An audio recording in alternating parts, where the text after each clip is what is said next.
Okay, judges, we're going to move on to our second speaker, Ariel Kauss. Ariel is in the Biomedical Sciences program. Her advisor is Todd McDevitt. The title of her talk today is Your Gentrified Heart. So don't go breaking my heart.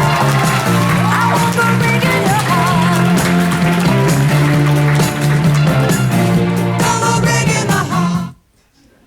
Hi, I'd like to talk to you about your heart.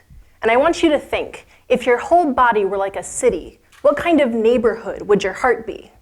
Your stomach obviously has the best restaurants, and your liver probably has the bars. So is your heart someplace fun and trendy, or exclusive and gentrified? That's actually a tough call because your heart changes so much during your life.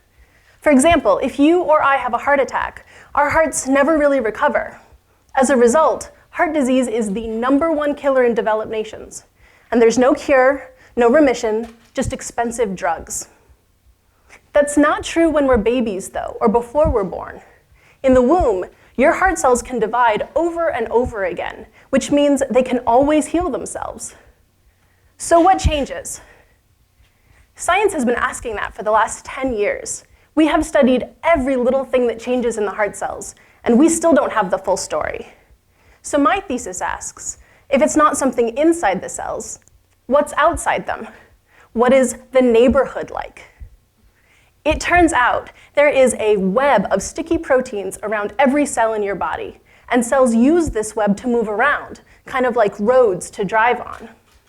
But in the heart, is that like cruising down a highway or trying to get a limo down Lombard Street?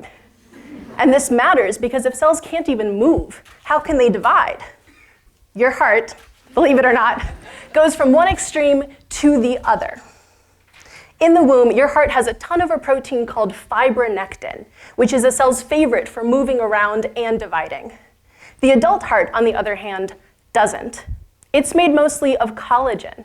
And if that sounds familiar, that's because that's what scars are made of.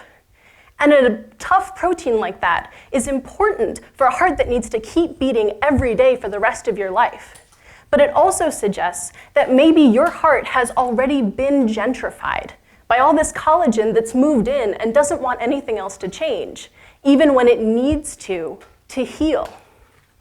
In my research, I've recreated the different neighborhoods of the heart in a dish so that I can study how to take the adult neighborhood and turn it back into the one we're born with. Because I've shown that the neighborhood of your heart before you're born is all about change and growth and regeneration. That's exactly the kind of neighborhood you want if you have a heart attack. And if we want to cure heart disease, we have got to make those heart cells say, hey, what an up-and-coming neighborhood. What a great place to regenerate. Thank you.